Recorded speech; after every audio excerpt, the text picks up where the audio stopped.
So, test. Is this working?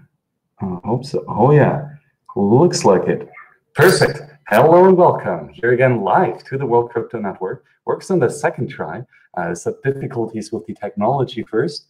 But now let's start the conversation today about the newest update to the Bitcoin ecosystem, which is a sidechain called Liquid by the development team of Blockstream. So this is a really interesting topic and lots of good stuff to talk about. I'll not be here alone. I will be joined by Murad. How are you doing? Hey man, doing well. Thanks for the invite again. Well, absolutely. You are quite a smart young man here and a really good economist. So I'm really looking forward to talking to you about this new project, which is not too new, actually. Sidechains have been in research and development for quite some time. So maybe let's start off with the inherent problems that are on the Bitcoin base layer, which sidechains try to solve. Murad, what do you think? What are the problems in Bitcoin currently, and how can we solve them? Well, I guess with sidechains in particular, what's trying to get solved is the speed at which Bitcoin can move between exchanges and between large counterparties like OTC desks and other major institutional players, as well as the confidentiality, how these assets can move between these sort of large institutions and large platforms to, I guess, prevent front running as well as increase general privacy. With the Liquid sidechain, I believe that there will be a capability for confidential transactions. And so whenever major amounts of Bitcoin is moving between exchanges, this data wouldn't be publicly available. And more importantly, instead of waiting for an hour or more to sort of settle these transactions, this will be able to be done in 3 to 4 minutes, I believe. Yes, absolutely. So inherently, Bitcoin has the problem of not being too scalable on the main chain, right? Because on the Bitcoin base layer, everyone who is running a Bitcoin full node is going to store and verify and secure the entire transaction history of the entire UTXO set. And in order to do this in a trustless manner, we need to make sure that the system stays decentralized, not just in running a Bitcoin full node, but also running a Bitcoin mining operation. And that includes, for example, having smaller blocks to increase the speed where blocks are being propagated over the network. So having large blocks, which would be a net positive for more transaction throughput, means that we cannot really do this in order to preserve the decentralization and censorship-resistant aspect of Bitcoin. So we discovered quite long ago that a good solution of scaling such systems is not on the first layer protocol, but on several layers above. And there is, for example, a Lightning Network, which is, of course, a second layer. And now here with Liquid, we have the first instance of a really functional sidechain, which might be another layer. We'll discuss if it really is a layer that might help with scaling. And you brought up two important aspects which Liquid implements, which is confidential transactions, which inherently just obfuscates the amount of assets, the amount of currency that is being transferred over the Liquid sidechain. And this is something that could not at this moment be implemented in Bitcoin on the base layer. It will require a soft fork, which might be quite contentious. So Murad, where do you see the possibilities of having true permissionless innovation, not on the base layer, but on several layers above, because we do not need major consensus?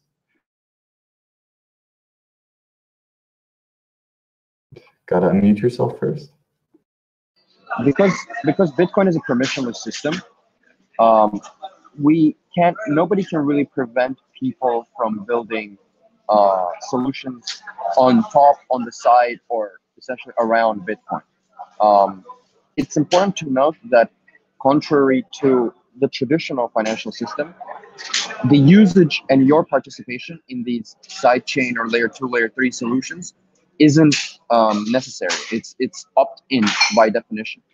So, for example, if you're a trader and you already have established relationships and established trust with your preferred OTC desk or your preferred exchanges, and you're moving money between these platforms constantly, then I suppose that you might be willing to take the trade-off in this case, and to be able to move money quicker and move money in a more confidential manner. Of course, the trust requirements are higher in this sort of federated consensus mechanism than it is on the base layer in Bitcoin. But as with sort of most of the sidechain and layer 2 solutions, the trade-offs are always there. If you don't want to do anything with the sidechains, you don't have to. You can still just send transactions the way you've always been using Bitcoin before.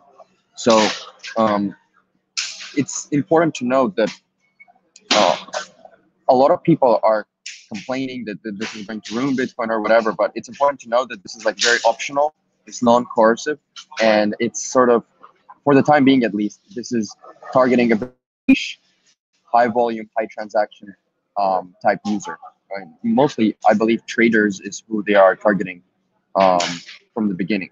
But my question to you, Max, would be, what is your sort of response to people who have been like spreading FUD essentially over the past couple of weeks, being like, oh, we're just going to build a bunch of sidechains and this is going to just devolve into a traditional banking system where essentially like it's not even real Bitcoin that you're moving, it's just like these paper notes that you're moving around. Well, I do love the response by Bitcoin and by the community and by Bitcoin Twitter especially. Because, well, the original sidechain paper was published in actually almost exactly 4 years ago, October 22nd, 2014. So this is nothing new. This is something that has been in development for a long time. Liquid is just the first, as far as I know, the first workable project implementing such a sidechain. And the FUD, is it justified? Well, it's good to be critical, as always, right? This is money, and we should not trust anyone, right? This should be a complete trustless system, especially on the base layer, right? That's why it's to run your own Bitcoin full node. And when you have this complete trustlessness on the first layer, then this has trade-offs, right? This means that it is not as scalable, it is not as efficient as a trusted centralized system. And this is a gradient, right? The difference between centralization and efficiency and decentralization and censorship resistance. We can make trade-offs, though. Because we have this fundamental strength on the base layer, we can leverage the security to build upon this base layer and accept some trust into the system, into the network, and therefore gain some efficiency and gain some scalability. The important thing, though, is, Murat, and as you said, is that it is voluntary, it is non-coercive, it is opt-in. You are not being forced to use the system that relies more on trust than the Bitcoin base layer, but you can use it if you so choose to. And that is the beautiful aspect of a sidechain, is that it is opt-in, which provides a lot of cool possibilities. Because those people that actually do use a sidechain, well, they give their consent, right? They agree to this new consensus on the second layer. Murat, what do you think? Can we call this sidechain a consensus system as well? I mean, it is a consensus system, although it's important to note that it is not as trust minimized as the sort of traditional Bitcoin layer 1. It is a federated consensus system, so you do need to sort of put your trust into 2/3 of the majority of the federation members. Once again, if you're already trading on many of these exchanges and many of these desks, then you are already putting significant trust into the solvency and the professionalism of these platforms when your money is parked there during your trades and whenever the money is just sitting there on exchanges. But yeah, I mean, it's important to note, and it's obvious that it's not as trustless as the base layer. But once again, there's trade-offs to be made.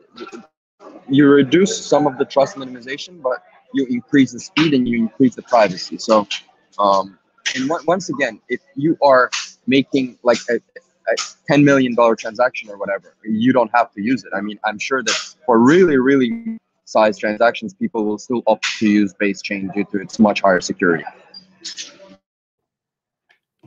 Exactly, right. There are inherent trade-offs already when using the current infrastructure.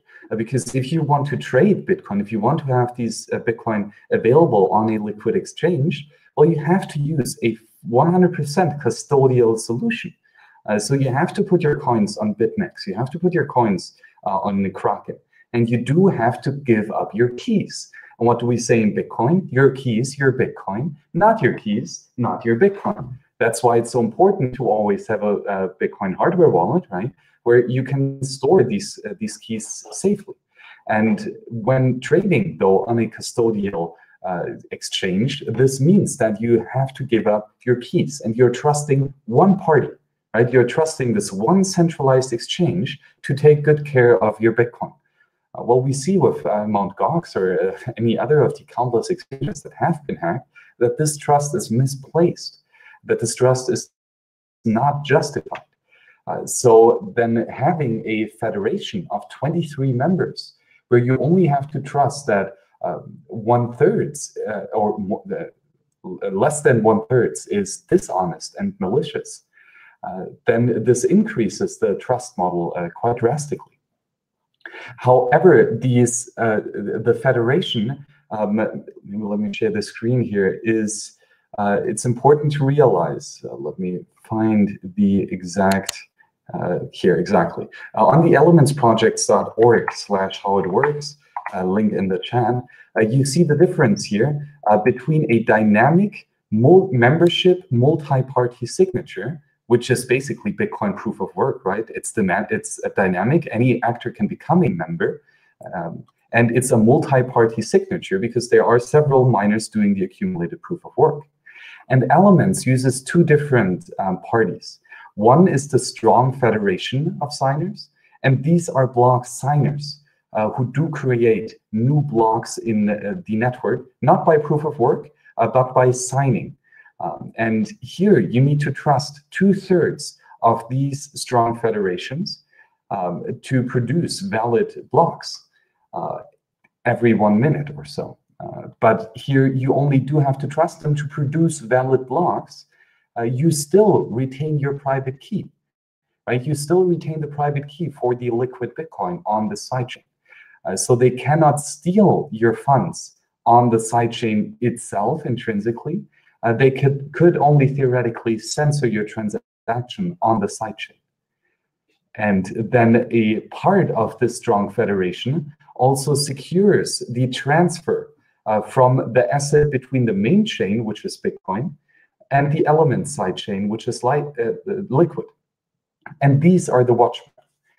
And here, this is only a subset of the strong federation who control the multi-signature wallet on chain. And these people actually could steal Bitcoin from you when they take the Bitcoin that is locked in the multi-signature opening transaction and bring this to their own address. So maybe, Murat, could you go into a bit more into the difference between strong federation and watchmen, and where we need to trust these two participants?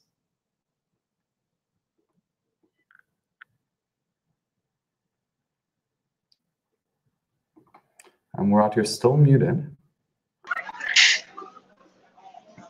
Yeah. So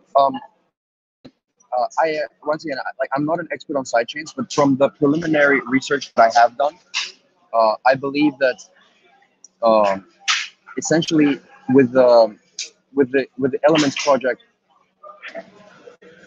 11 out of 15 signatories, I believe, would need to be essentially, you'd essentially need to trust the solvency and functionality of 11 out of 15 participants in this particular case.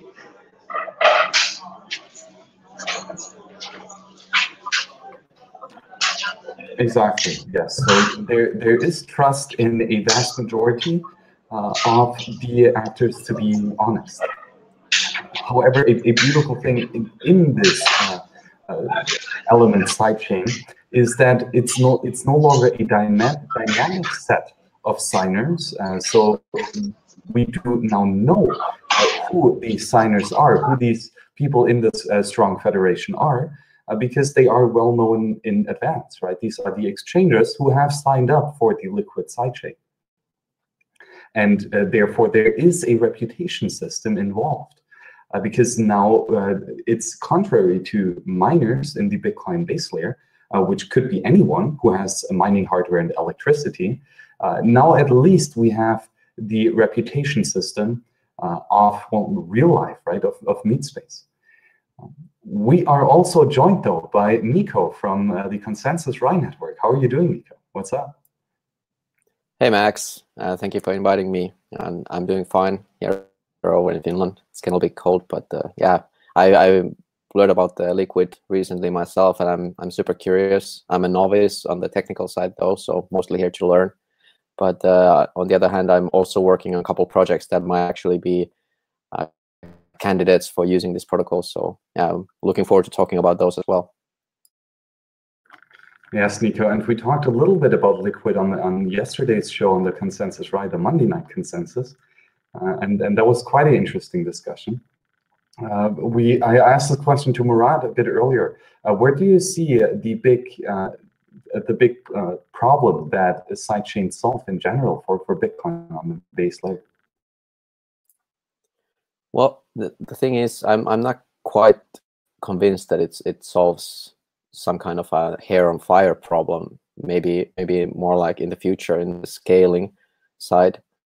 What interests me most is this kind of like smart contract functionality implemented on top of Bitcoin base layer, which would allow for a little bit more of better services basically built on top, maybe even centralized services. Like you said, this kind of like opt-in federation sounds like could have some utility, but I'm not entirely sure what that could be exactly. I heard that it would be mostly used for between exchanges, settlement for exchanges. So I guess that's a use case, but it's not super exciting to me personally.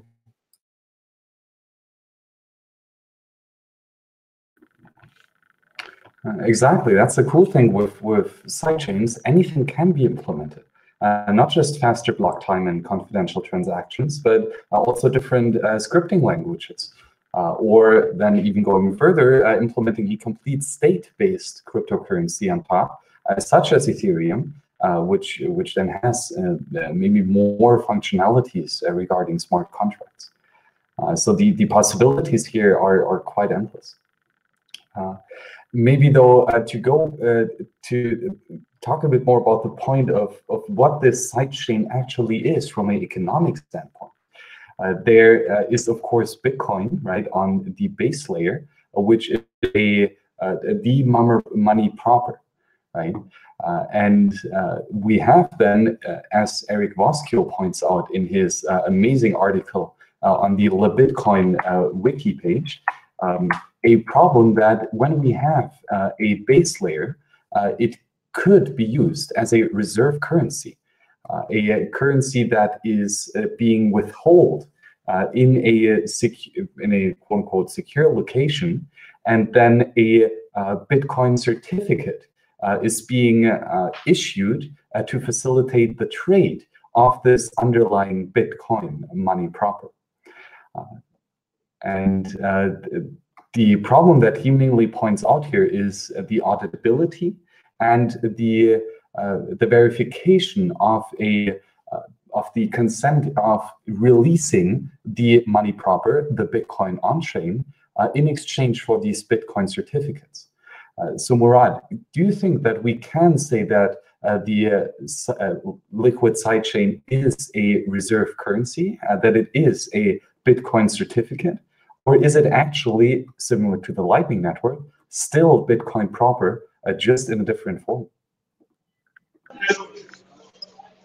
I think it's a bit difficult to use sort of traditional financial terminology with these things. I think it is obviously clear that Bitcoin Bitcoin when in the sidechains and Bitcoin in the Lightning Network isn't quite as sort of secure as Bitcoin itself. However, if you and the community, the market as a whole, has trust in the sort of solvency and security of these counterparties, then it is my belief that the market will value them close to 1-to-1. I do think that in the case of sidechains in particular, these are Bitcoin certificates. However, they are technologically restrained to be able to settle on the main chain in case anything goes wrong. And so it's really interesting. It is in a way it is a Bitcoin certificate, but it is technologically enabled to be hard to sort of manipulate, in my opinion.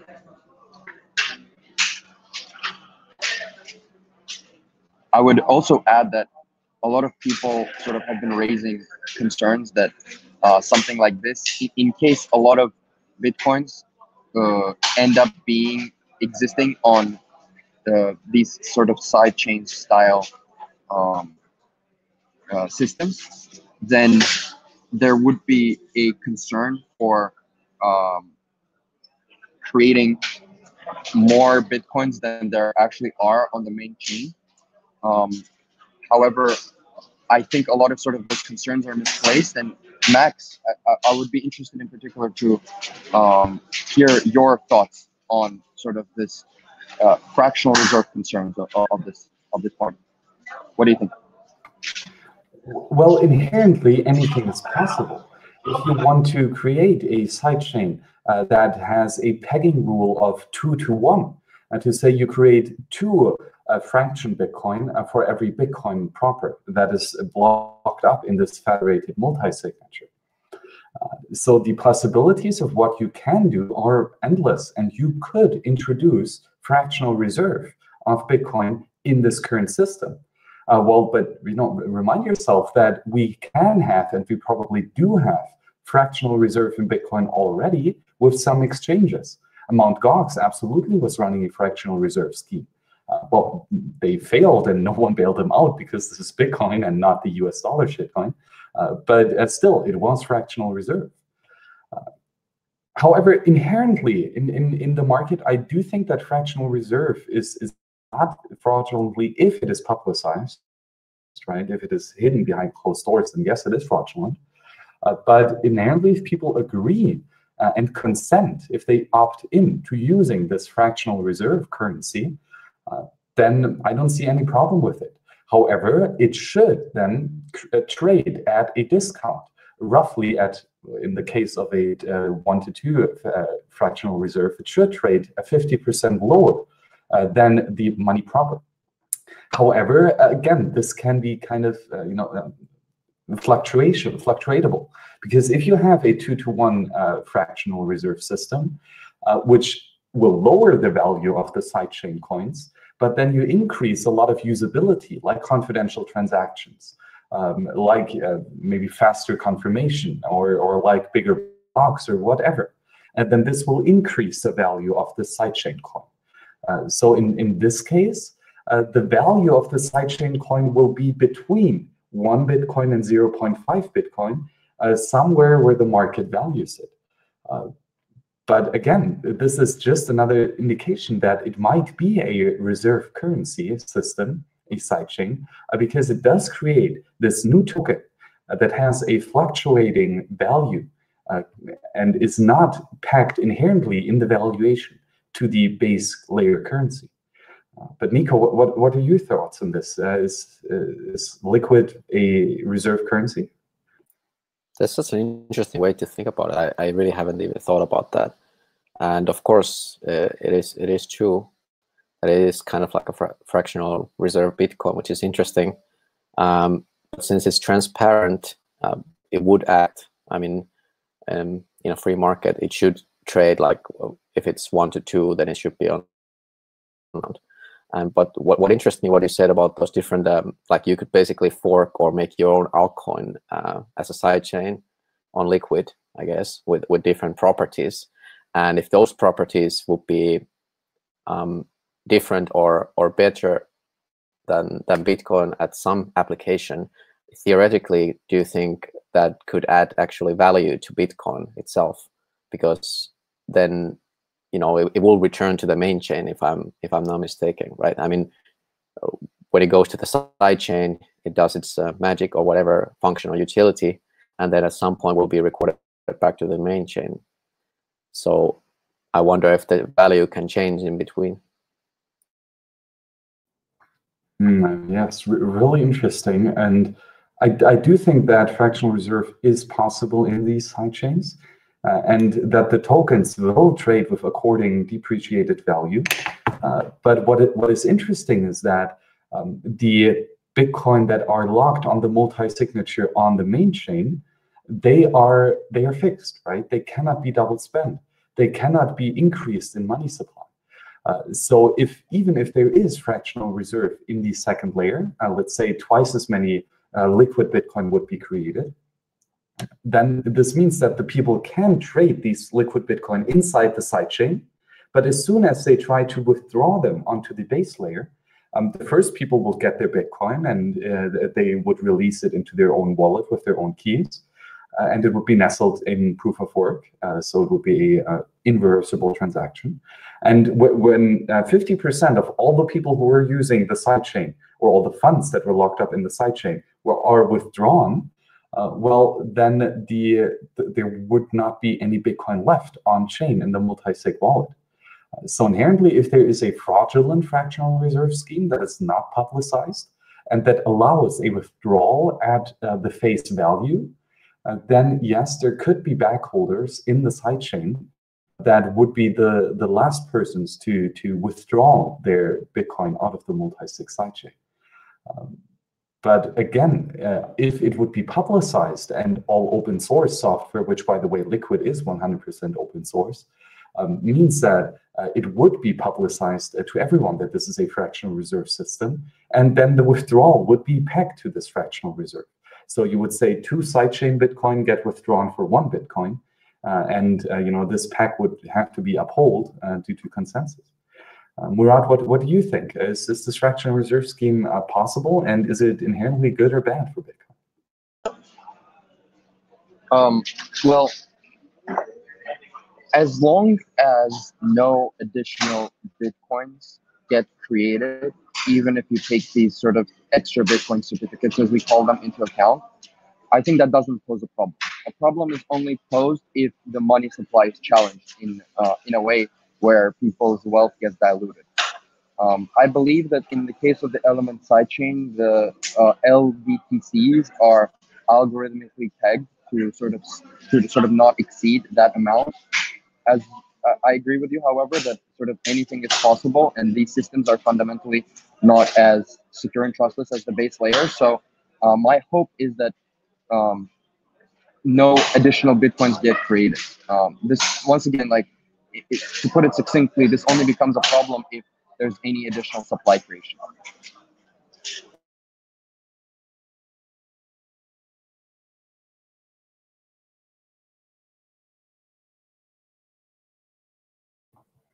Yes, it's really interesting. So is there an economic difference between a Bitcoin that is locked in a Lightning channel and a Bitcoin that is locked in a sidechain, Niko? Yeah, as long as it behaves differently, if there's any difference of if you can withdraw it or not, if you have to go through some hoops, then of course there's more. You have to spend more time to be able to liquidate it. Maybe it's not so liquid. Of course, there should be a price difference if that's the case.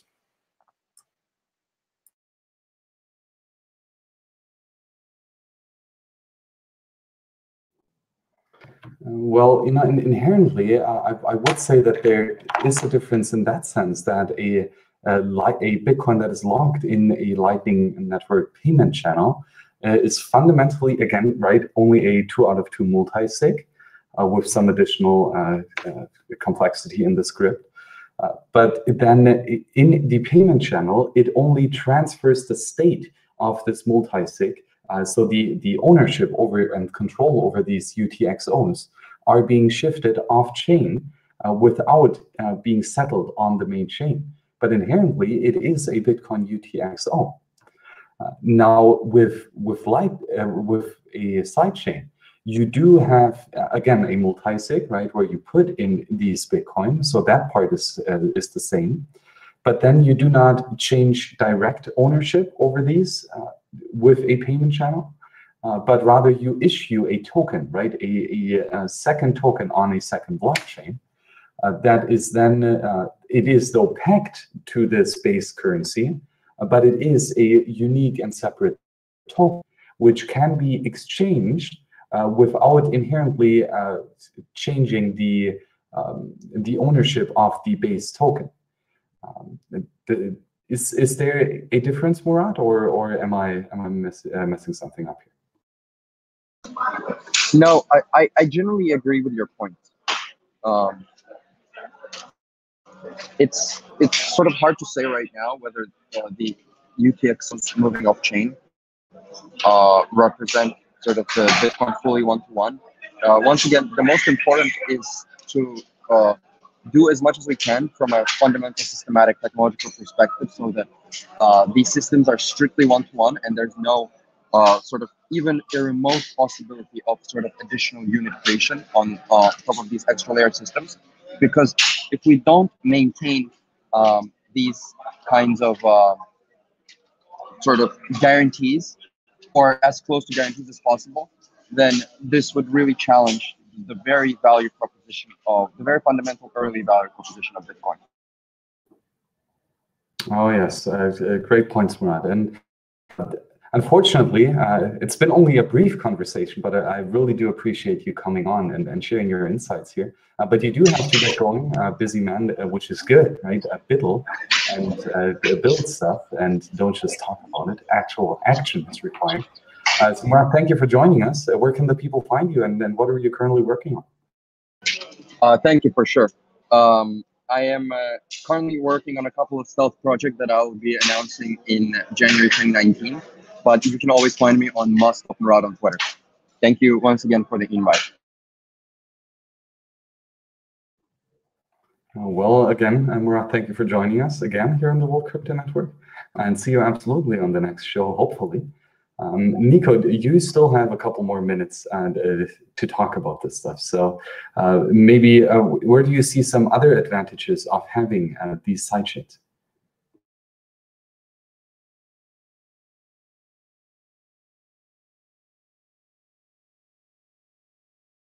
Gotta unmute yourself.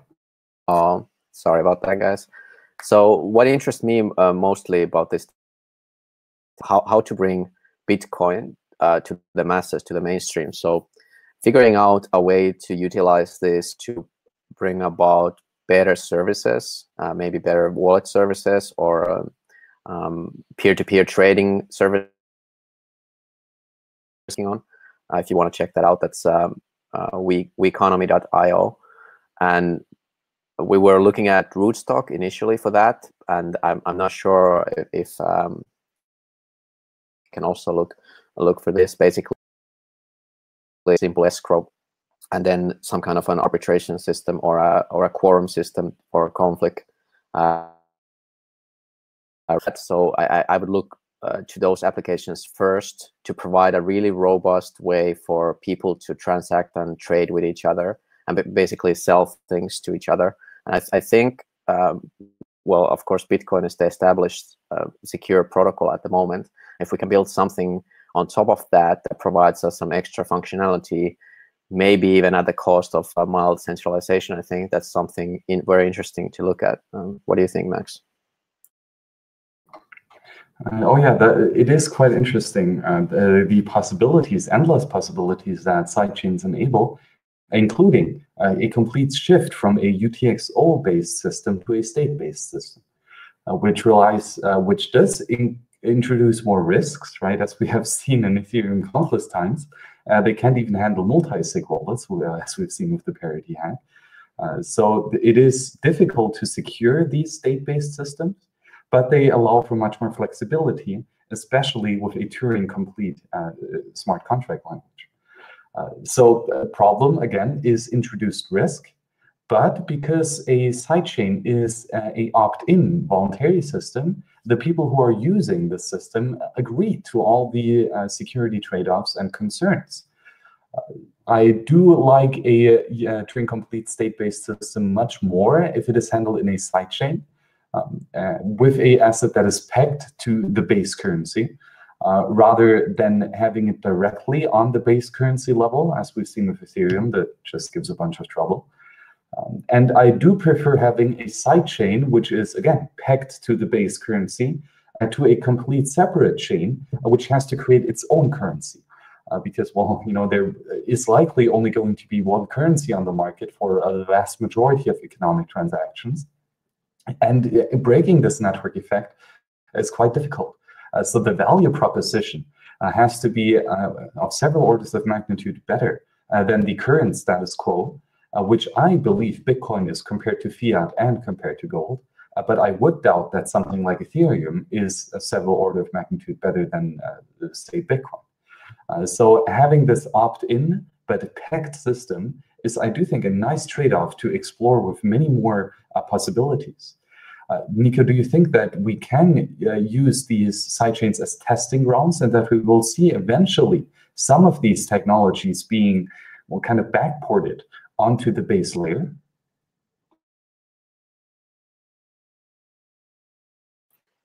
The voice cut off at the end there, but maybe if you can repeat the question. Do you think that we can use these second layers or sidechains especially as testing grounds, and then use the learned knowledge to apply it on the base layer as well? And, for example, introduce something like confidential transactions on the Bitcoin base layer?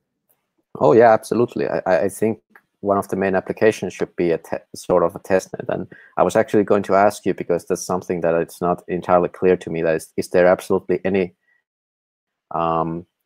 possibility of harm for the main chain of these sidechain solutions, or can we just simply build endless amount of sidechain solutions and just try whatever works without actually harming the main chain? Because it seems like it does for risk. So I want to talk a little bit about that, if you could. That is a really good question. Well, it does kind of fractalize the entire ecosystem, right? Because again, now we have the problems of maybe you have some liquid Bitcoin and I have some Bitcoin base layer. So this means that we cannot do trade directly, right? Now, either you have to accept the Bitcoin on-chain and transfer it to liquid Bitcoin, or I have to transfer it to liquid Bitcoin and then send you those. Same applies for the Lightning Network, right? If you want Bitcoin in a Lightning payment channel, then I have to opt into the system, or you have to transfer it directly. So there is this fragmentation of the ecosystem, but because it is inherently opt-in and inherently a kind of like secure firewall, so even if there is unwanted inflation on the sidechain, it cannot be, this inflated money supply cannot be moved back to the main chain. Which is inherently in all sidechains and in the Lightning Network as well. So that is curious. I do think that there are some trade-offs of having a lot of these sidechains, but not entirely sure. Yeah, I would think that it would be better to have many sidechains than million altcoins or shitcoins, or at least it would be built on something sound. But then, of course, the projects might just turn out to be useless anyhow. So I rather focus on the projects that really have like this solve these hair on fire problems.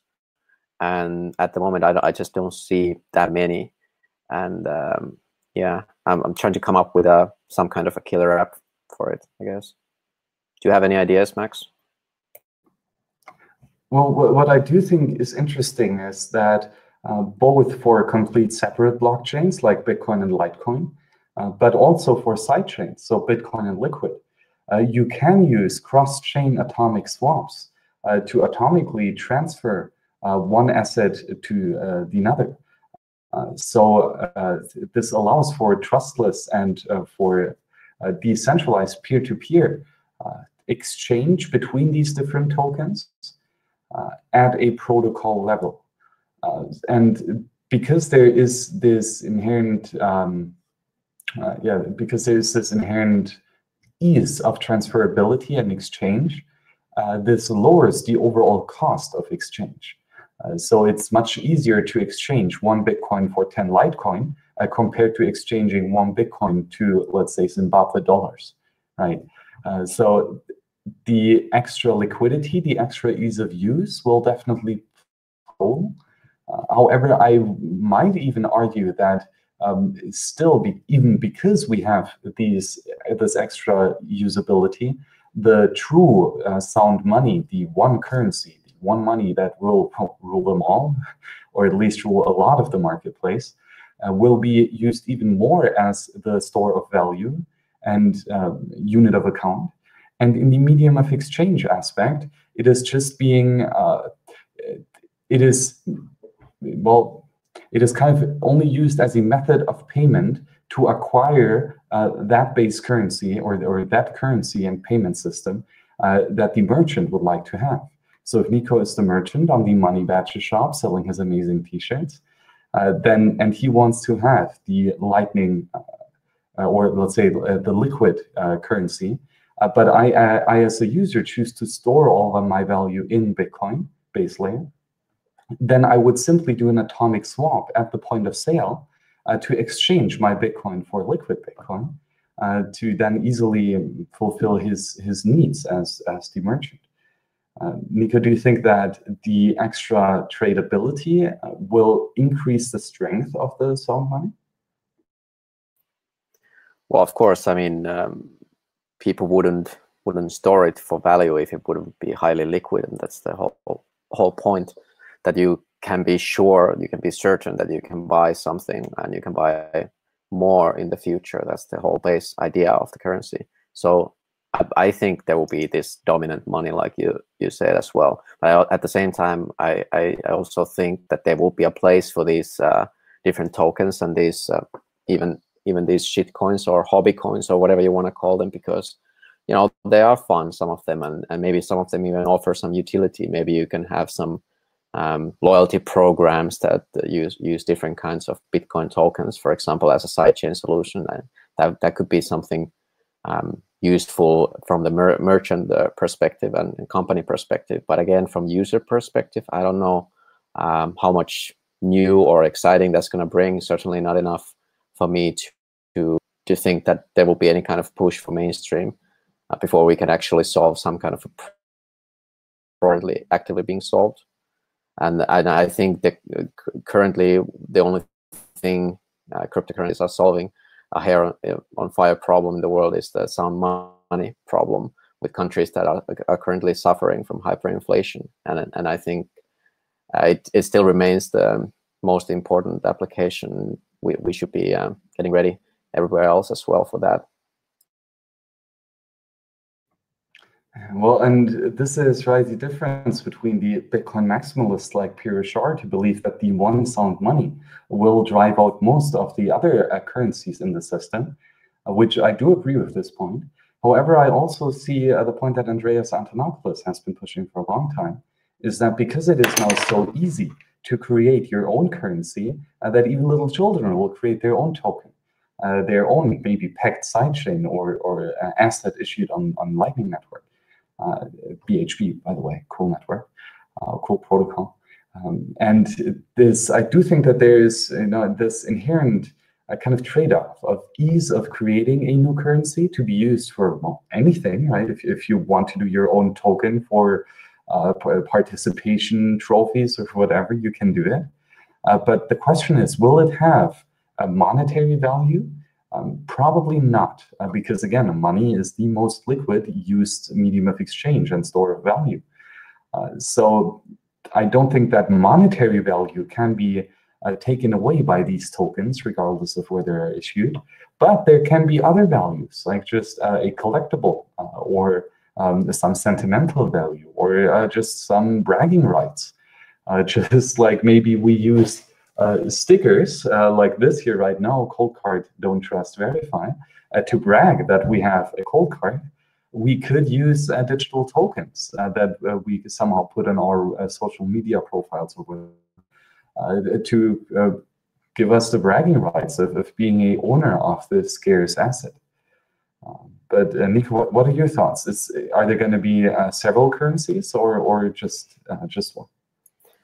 I think serious reserve currency, but I think there's going to be several tokens like of these gaming tokens that maybe you could have like this sidechain solution that you let's say you go play something like World of Warcraft, and then you park your a part of your bitcoins to this World of Warcraft Bitcoin, and then it unlocks you a chest full of this game money, in-game money that you could trade for stuff in the in-game shop and stuff like that.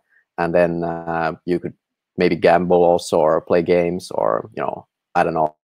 But basically, you would have this in-game economy where you could actually increase your wealth and stuff, and then you could check out from the sidechain with actual accumulated Bitcoin or something like that. Do you think that there would be an application that could be done? Well, again, right, if you want to use a currency, you want to have the most liquid one. And even in a game scenario, if you could have some World of Warcraft token that you can only use within the World of Warcraft ecosystem, or you can have some Bitcoin that you can use, well, in the World of Warcraft system, but also all over the place, well, which are you going to choose? Well, clearly it's going to be that currency which has more users in the network, which has a bigger network effect. And that would be, in this case, Bitcoin. So it's curious to see if game developers might integrate a payment system that is easy to use, for example, the Lightning Network, maybe a sidechain, in their games, so that they can use not their own token, which they could produce for free, but actually and hope that this newly created token has some value, or then use that one currency that is already well established in the marketplace. So I do think it's quite an interesting trade-off, and I don't think that it's exclusive, right? You could create your own token of value for a specific set, but I don't think that it's a reasonable assumption that it will have a lot of monetary value other than the collectible aspects. But think about the space you can save in the main chain if you can do all those microtransactions on the side chain and all those small things. Like, yeah, I mean, I think it could benefit the game makers to actually pick the robust protocol and build a sidechain solution. I think this is something that the game industry is going to adapt in the forefront, I think, because that's normally what happens. Like, gamers and nerds are the ones who are pushing forward the technology because they want the better graphics and stuff like that. So I think it's going to apply here as well, and there's going to be this virtual economy which will be actually weird, because it will be the sound economy, which is in game, and we would probably at that time still be living in an unsound economy. So that will be interesting to see how the world starts to change through these video games and stuff. I think that's going to happen. I don't know. Maybe you disagree, Max. What do you think? Well, again, it's a interesting question, and I do agree that second layer solutions are much more valuable in that sense, because you don't really need to have immense censorship resistance to buy the extra legendary sword in World of Warcraft. That will be something that probably is not going to affect your freedom if you use a more centralized, a more censorship-prone currency. And again, right, there are trade-offs. Lightning Network is still really censorship resistant, still quite a good currency or method of payment, rather.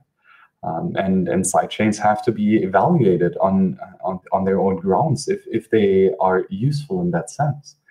We already see though many games that do put some that do make payments in Lightning Network or with Lightning Network possible. We see, for example, Satoshi's Place, where you can buy pixels, or we see what was it, Poketoshi, which is a game where you have a controller that is on the main server, and anyone can push a button on this controller by paying 1 Satoshi. And this means that anyone can simply play this game and press random buttons, but he has to pay for it, right?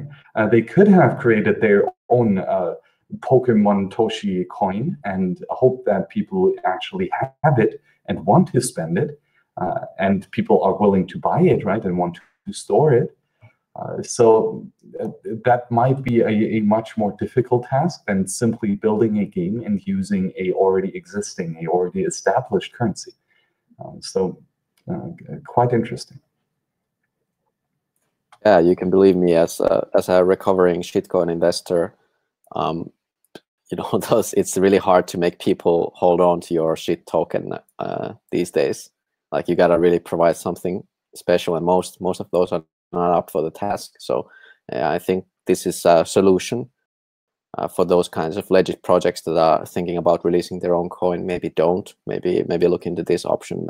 Could work way better. At least you would have some established network effects for your product at the base layer. So I think it's going to be good overall. I struggle to find anything negative about this.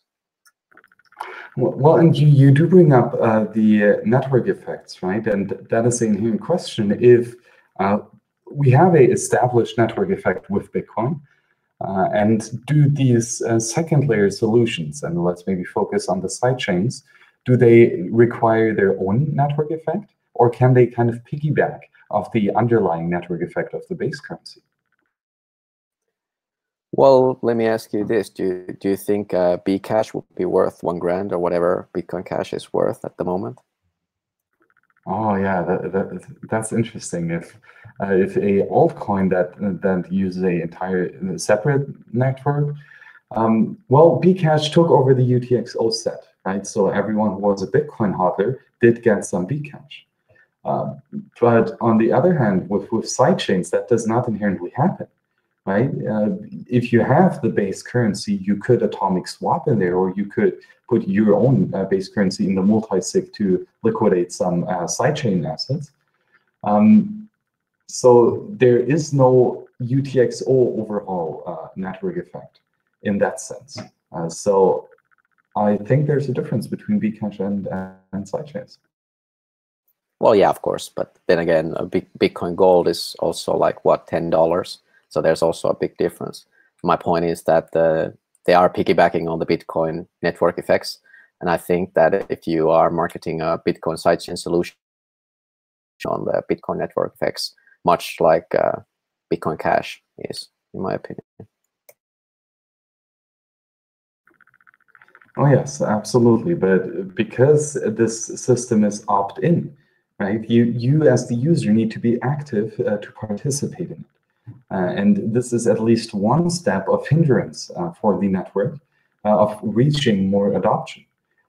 So it's curious to find out how the different value propositions of these sidechains have to be, because right, if you have here, for example, the Elements project, you can easily build your own, right? You can quite easily issue your own blockchain, your own Elements blockchain, and here, as a standalone project or sidechain with simply a couple lines of code.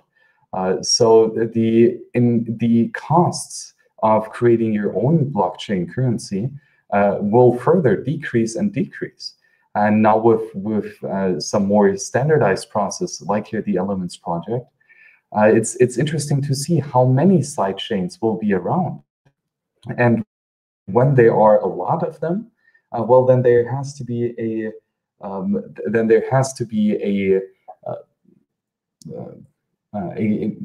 order of magnitude better value proposition from one sidechain over the other. So let's assume that there are all of a sudden 1,001 sidechains available. Do you think, or how do you think is the differentiation of value attribution? Will one sidechain have most of the economic activity, or will it be spread out equally throughout all these?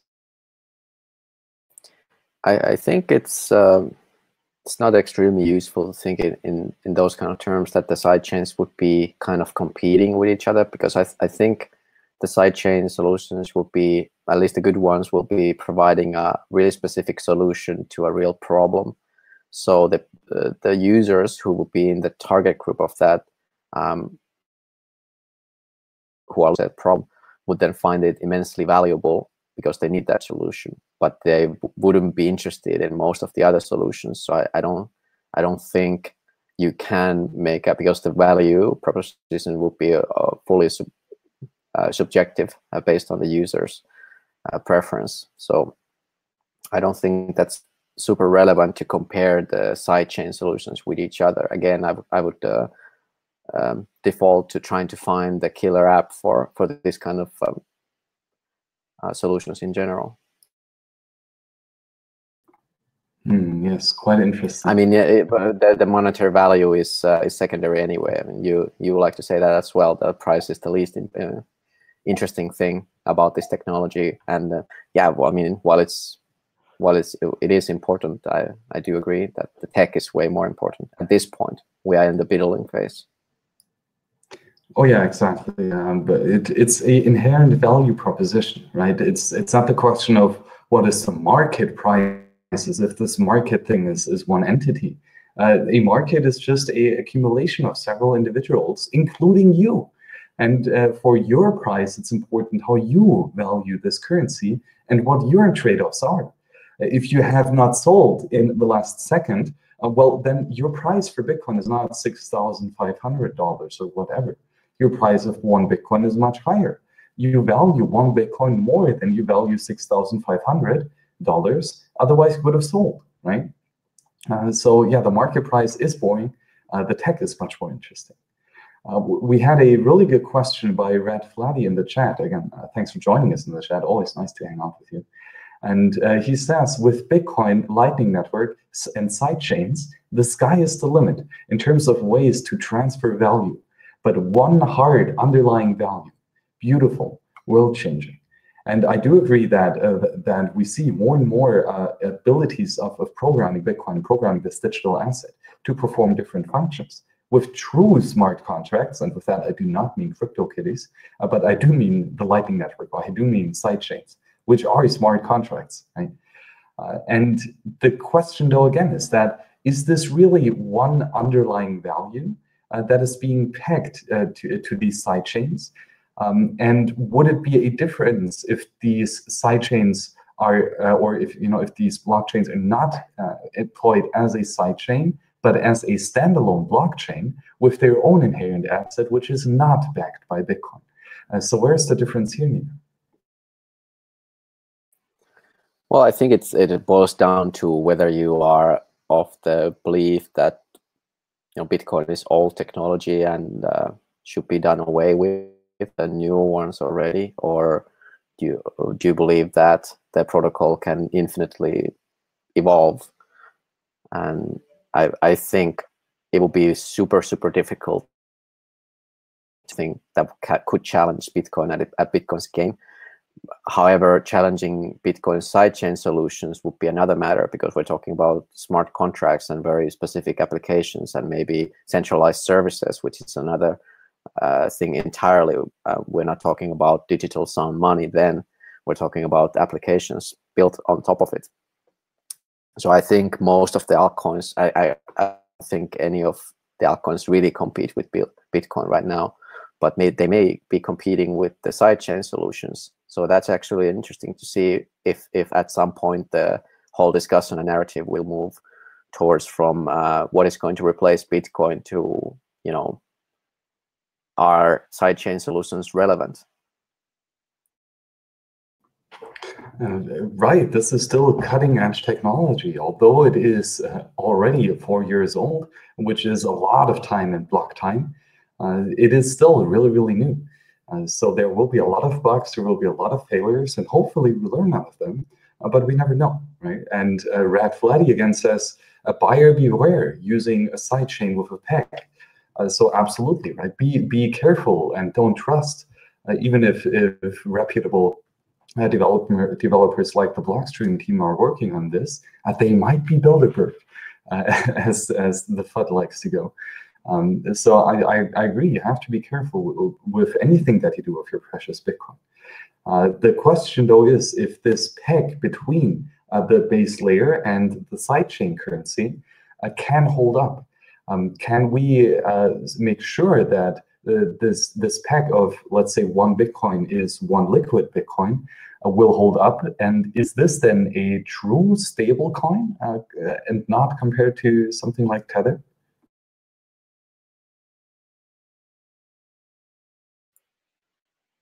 Sorry, I missed the question. Can we make sure that the peg between 1 Bitcoin and 1 Lightning liquid Bitcoin is upheld, or can there be the same issues that we have with, for example, Tether, that the peg between US dollar and US Tether is not really able to be held up? Well, I mean, it depends how the peg is held. You know, if it's purely mathematical, then of course there's no problem. But if you need something like Oracle information from different sources, then that's not going to work, is it? Like, we're talking about Tether here. It's tethered into the fiat and the old world, so that's obvious. But if you can tether something mathematically or cryptographically to Bitcoin, into a Bitcoin main chain, I cannot. I'm not the matter expert here, but it seems possible at least.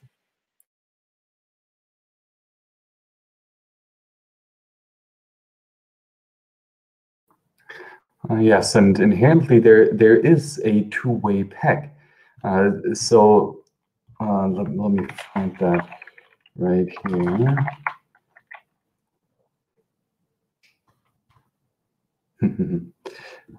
So this peg is cryptographically enforced. So you have the Bitcoin that is on the base layer, on the here I have it. So let me share my screen so I can. Okay, so the strong federation here, they can create a one-to-one transfer of assets between element sidechain and another blockchain, for example, Bitcoin. And this is the so-called federated peg. And to peg in, as this graph here shows, assets are frozen on the main blockchain by sending them to a watched multi-sig wallet address. Again, this is now a dynamic, a not dynamic multi-signature, right? And the watchmen, which are a subset of the strong federation, verify the claim of these frozen assets. And they do this by with a proof on the base layer after 100 confirmations. So it requires a lot of proof of work in order to be secure that these funds on the main Bitcoin blockchain are actually secured and locked in. And then when pegging out, when transferring from the Elements blockchain to the main Bitcoin blockchain, you need to first have finality on the sidechain, which is generated by the Federation block signers. And finality will be reached within 2 minutes after 2 block confirmations. And the corresponding asset amount, which would be in this case 1-to-1, but again, it could be a fractional reserve, so that 2 elements are worth 1 Bitcoin, for example. And the corresponding asset amount then is released on the main blockchain, and it is destroyed on the sidechain by a transaction signed by watchmen.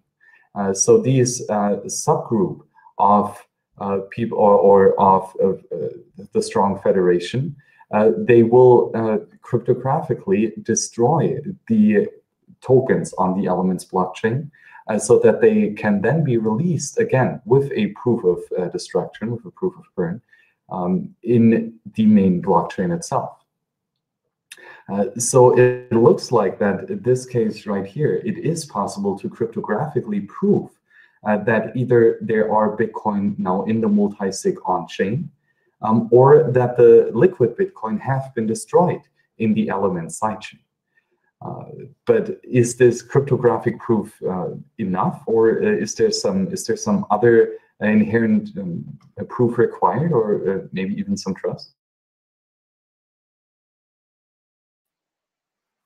Well, I'm not qualified to say if that's enough or not. It seems like it's not enough for me if I would need a service like that.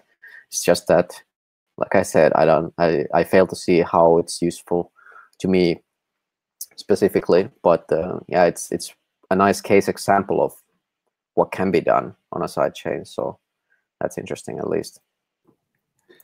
And we have again Red Vladia in the chat. He's gone crazy today. Got lots of good comments. And he says that there should be a little discount, he would think, for liquid Bitcoin due to relative weaker security model.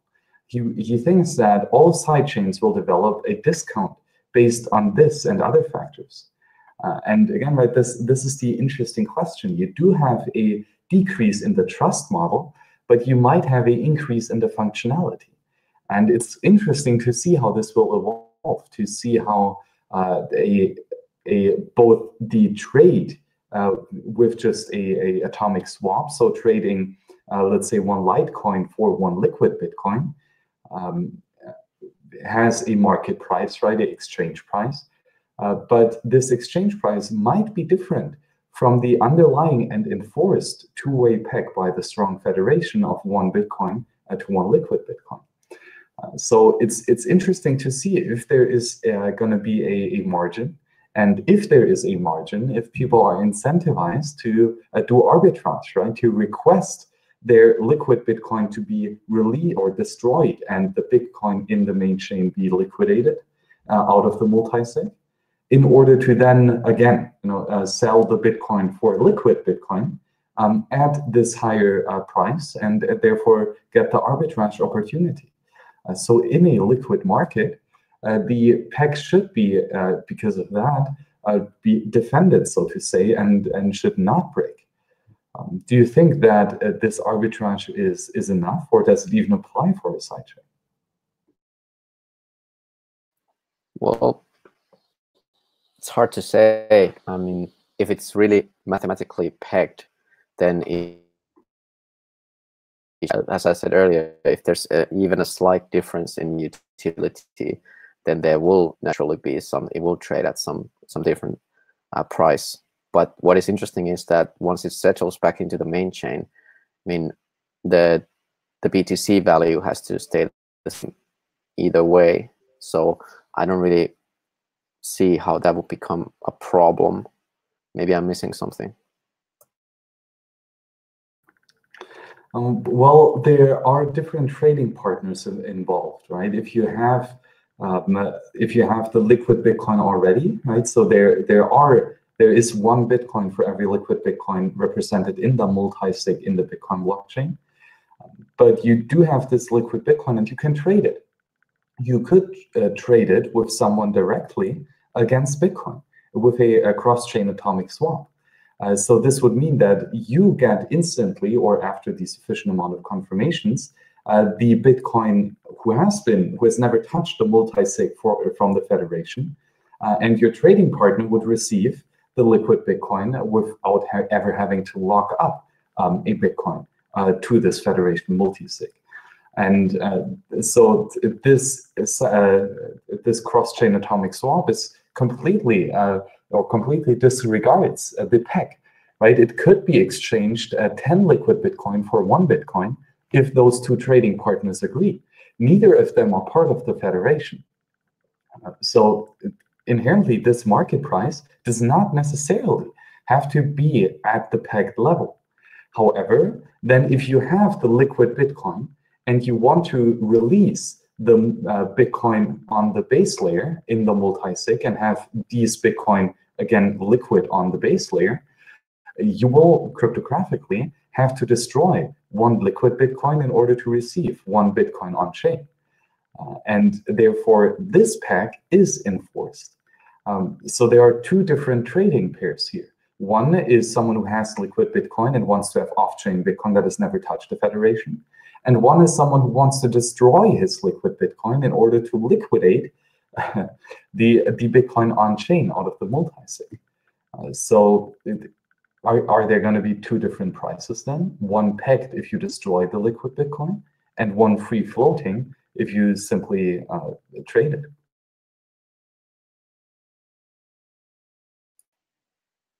No, I think the price should remain the same, right? I mean, how could it be different? I mean, the market must adjust for that. Well, we would assume so, right? If there is a big enough, if there's a big enough margin, a big enough discrepancy, traders will take advantage of this and buy the cheap asset and sell on the expensive asset. It's interesting, and it might occur, especially because there are inherent other functionalities of these sidechain tokens. Like, for example, with Liquid, it has confidential transactions, right? Or the ability or not just the token, but the entire blockchain has the ability of issuing confidential assets. So there are different advantages and disadvantages to using this sidechain compared to the Bitcoin base layer. And I actually do think that although there is the arbitrage that will make sure that the pegs are upheld and that the arbitrage or the margin is minimal, I do think that we will see different prices.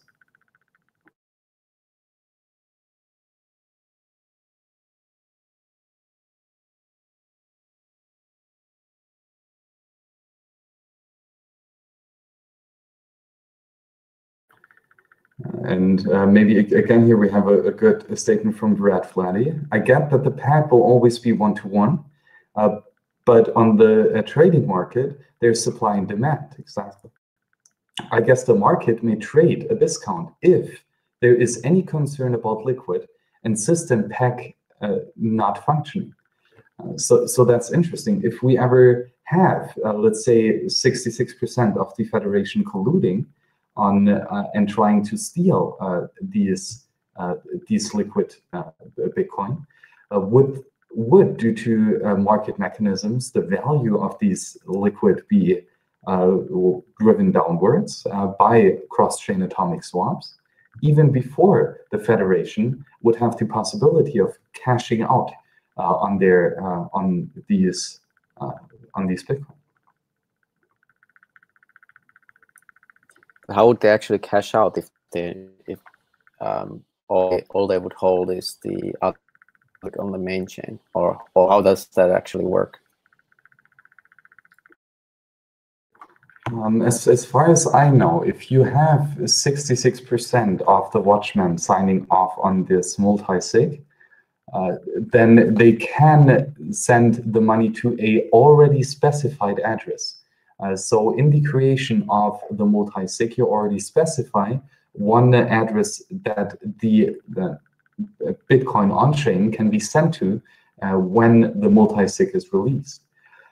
So the question is, who owns this specified address? And to be honest, I'm not sure. Interesting. Don't know.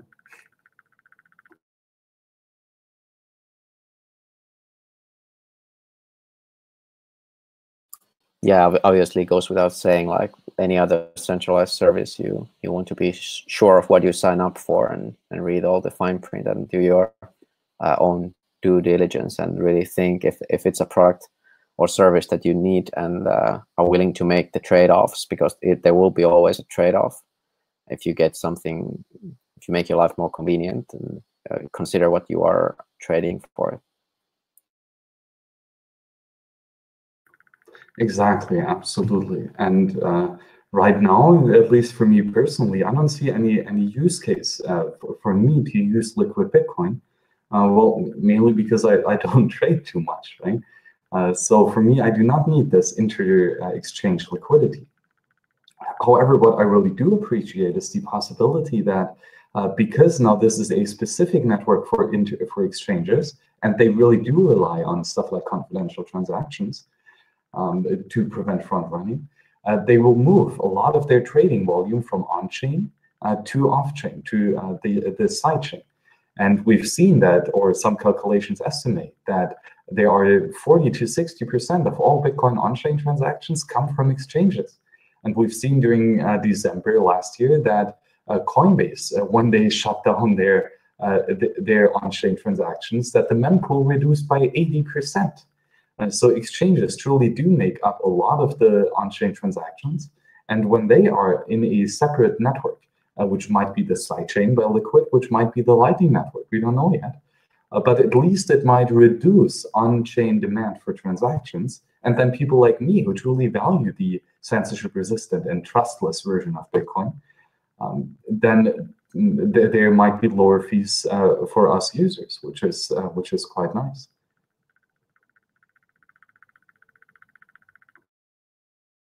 Well, yeah, I like the scaling idea of kind of like cutting the bulk out or pruning, and that's the same reason why I like the Mimblewimble, which we also talked about in the show before, the development show. And yeah, it's very interesting to see how all these tie in together. I mean, we still don't know if Mimblewimble is going to be coin of its own, or maybe it could be kind of like a confidential transaction sidechain for Bitcoin, or I don't know. But I do like the implications of cutting out the so-called extra knowledge that travels with the chain in some is an important part of Bitcoin. Is in fact immutable. There are, of course, applications serve your absolute privacy. So questions that you could then use a solution with an asset that you're already holding probably most of your liquidity in. So I think that would be something I'm looking forward personally. What do you think? Yeah, absolutely. The possibilities for scaling are quite interesting, and especially the possibility of just giving us more block space for all other types of usage, which we don't really know yet what we can use it for.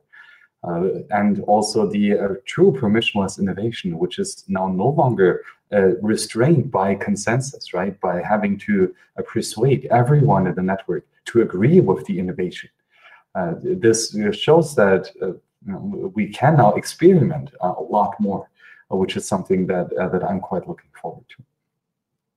And although individual users will probably not be part of the federation and be part of in the process of issuing new liquid Bitcoin while maintaining the Bitcoin on-chain in a multi-sig, they are of course able to trade and to use and to send from A to B these liquid Bitcoins. And I do know that the Green Address wallet, which is also developed by the Blockstream team, including, but not limited to, Lawrence Nahum, who is at Larry Bitcoin on Twitter, who has also been on the World Crypto Network, and he might return. And they will push a release in two weeks, roughly, which will have the liquid, or access to the liquid network embedded into the mobile wallet. So already now, then, users can use liquid Bitcoin to easily and fastly either transfer from Alice to Bob or from Alice to the custodial exchange, depending on the use case, of course. So it's quite interesting to see that already we see development on this sidechain happening, and access to the sidechain for everyday users on a mobile wallet. Niko, do you think that because of the more reliant block time of 1 minute and the confidential transaction aspect and the easy integration into wallets, or rather easy integration into wallets, that we can see or that we might see additional users using these sidechains who are not directly interacting with exchanges? Well, I'm not sure. I mean, I don't think most of the cryptocurrency scene is very used to projects that actually deliver a service that you can use. So that's interesting. Like if you look at, for example, a platform like Cardano, which is one of the, I think is still one of the top 10 coins, it has absolutely no utility at the moment, as far as I know. So if anything better than that, I think that's going to be quite successful in the next bull run, at least. I think it will be good for Bitcoin for sure. Because yeah, I think at this point everything is good for Bitcoin. I mean, what is not good for Bitcoin? If it moves, it's good for Bitcoin. If it doesn't move, it's good for Bitcoin. Because everything either moves or doesn't move, everything is good for Bitcoin. Yeah, pretty much. So Niko, we've already talked about quite a bit, and I'm still trying to wrap my head around this entire sidechain project. And although it is not the newest technology, again, it's been in development for over 4 years now, it is still something new and something that might have even flown a bit under the radar. So is there anything else that you'd like to talk about that we have not yet talked about? No, this is already a lot. Like, thank you for this opportunity to learn more about it, because I only have started reading into it, and obviously I need to do a lot more research, and it's super interesting actually to see what kind of other solutions will be out there. And also be sure to check out Rootstock, which is also I bet interesting project if you're interested in Liquid.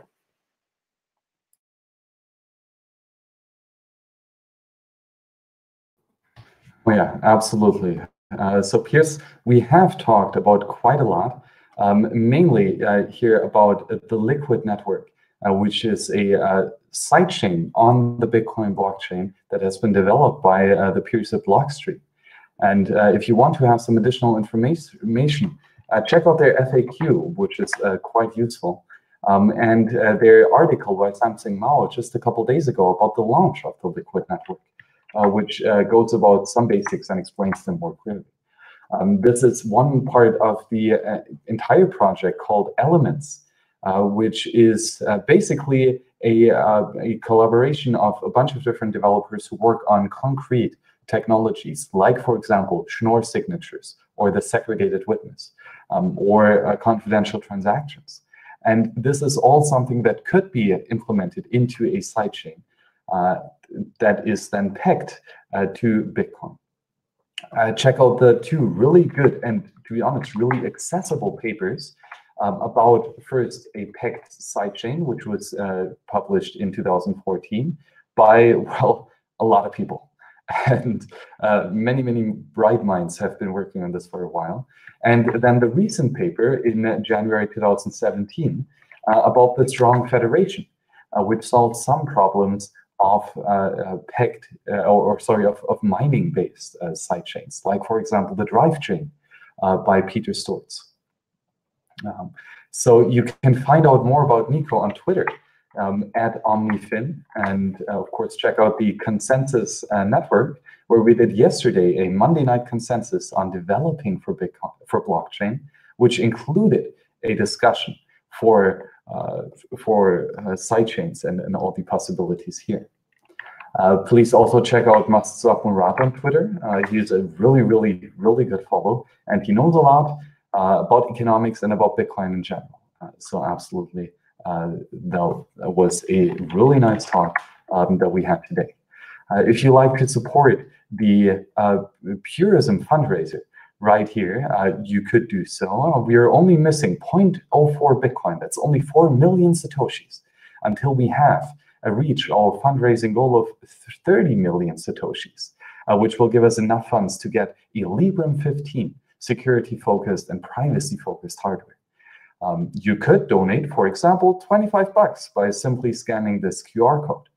So again, thank you very much. And I do want to share especially two cool things that happened. One was yesterday a donation of 0.03 Bitcoin, which is amazing.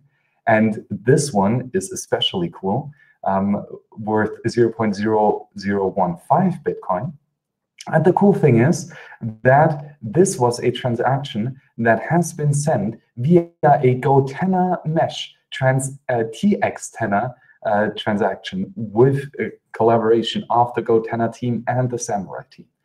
So really cool. This might be the first publicly recorded donation that has been sent over a mesh network. So that is fantastic news. Thank you very much for the anonymous donor. Really cool. And cool thing, when checking out the Purism site every day, you see that there are now pre-ordering the Librem 5, which was just released today, or at least this webpage was released today. So if you would like to get your hands on some amazing open source hardware, check out Purism, which would be really nice of you because they are quite a nice company. The Librem 15, oh, they've updated their entire website, really cool. So the Librem 15, it is a extremely, extremely slick, all matte black everything laptop. So quite cool. I like the changes to the website, but enough for the shilling today. We've been joined here again by Niko. So Niko, any last words? No, you pretty much cover it. Thanks for all the shills and thanks for all the love. And yeah, looking forward to the next one as always. And thanks for the audience also. And thanks for smashing the like button. Exactly. If you'd like to have some more of the content, reach out either on Twitter or in the chat, or just like and subscribe. And maybe if you can, send a couple Satoshis. Each and any support is very much welcome. This is an open source collaboration, so we do want to interact with you as much as possible. Again, thank you very much for joining us today in this quite interesting talk about sidechains. It's something that we all have to do a lot more research on, and conversations like these are only one little step towards our journey of education and enlightenment. So I thank you very much, Niko and Murat, for joining me here in this discussion. And peers, see you on the next show. Bye-bye.